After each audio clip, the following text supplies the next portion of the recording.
NKS Diwar admin, writer, director and a producer Jatinbhai Saravia,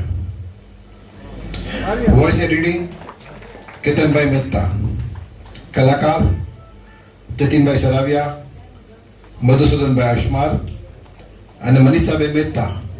તો માણો NKS દિવાર admin. તમારે જતીનભાઈને call કરવાનો હતો, તમે કર્યો કે ના? ભૂલી ગયો, હમણાં જ કરું છું.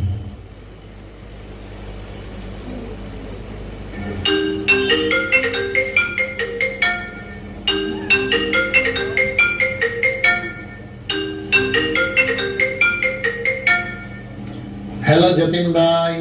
હા કેતનભાઈ, જય શ્રી કૃષ્ણ. જય શ્રી કૃષ્ણ. જતીનભાઈ, તમારું જરા ક્લબ પર કામ છે, તો Okay. તમે આવી જજો ને થોડા ટાઈમ માટે. મધુસૂદનભાઈને પણ બોલાવેલા છે. ઓકે ભાઈ, તો 10 મિનિટ મને આવતા થશે. ઓકે ઓકે, ચાલો, રામ રામ રામ રામ રામ રામ.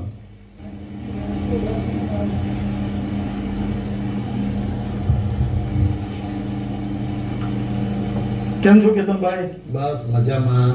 મારી જતીનભાઈ સાથે વાત થઈ છે હા. ફોન ઉપર, હા. અને થોડીક વારમાં એ ક્લબ પર આવતા હશે. હા, તો મારે એક અર્જન્ટ કામ પણ આવેલું છે, તો તમે અને મનીષા જરા એમને સમજાવી દેજો આપણા લિસ્ટની બાબતમાં. ઓકે. શું વાત છે એડમિન?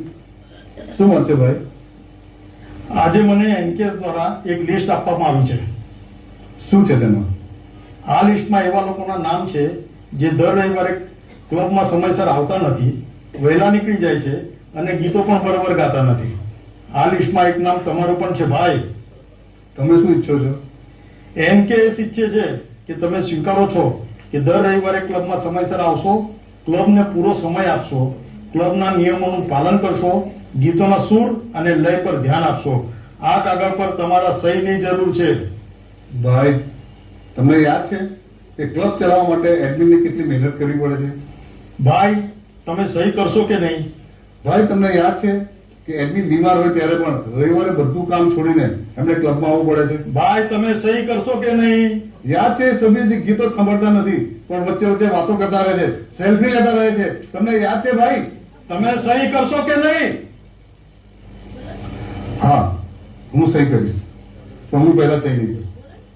જાઓ, પહેલા તે સભ્યની સહી લો જેના ચહેરા પર ગીતો ગાતી વખતે કોઈ પણ જાતના હાવભાવ નથી હોતા. પહેલા તે સભ્યની સહી લો જેના ચહેરા પર કોઈ દિવસ હાસ્ય નથી હોતું. પહેલા તે સભ્યની સહી લો જે મારા નામ પર કિશોર કુમારનો સ્ટેમ્પ લગાવી દીધો. આ પછી જ ભાઈ, તમે જે કાગળ મને આપશો ને એના પર હું સહી કરી આપીશ. બીજાની ભૂલો બતાવવાથી આપણે આપણી પોતાની ભૂલોને અવગણી શકાય નહીં. બીજાની ગાવાની શૈલી બતાવવાથી એ હકીકત બદલાઈ શકતી નથી કે તમે પણ યોગ્ય રીતે ગાતા નથી. અને આ સત્ય તમારા અને મારા વચ્ચે એક દીવાર છે ભાઈ, અને જ્યાં સુધી આ દીવાર છે ત્યાં સુધી આપણે સાથે ગાઈ નહીં શકીએ. તમે શું કહો છો એડમિન? જે સભ્ય ગાતી વખતે ચહેરા પર કોઈ હાવભાવ બતાવતો નથી તે તમારો કોણ છે? કોઈ નથી. જે સભ્યના ચહેરા પર હાસ્ય નથી હોતું તે તમારો કોણ છે? કોઈ નથી. પણ તમે તો ક્લબમાં એન્કરિંગ પણ કરો છો. તમે આવું કેવી રીતના કરી શકો છો? પણ એડમિન, હું તો જે પણ કંઈ કરું છું એ ક્લબના આનંદ માટે કરું છું, એ પરફોર્મ કરીને લોકો ખુશ થાય એ માટે કરું છું. અને તમે પણ આવું બોલો? શું તમે તમારી જાતને કિશોર કુમાર સમજો છો? હવે કિશોર કુમાર જેવું કોઈ નથી અને આવશે પણ નહીં. પણ તમે તો આ વાત સમજો.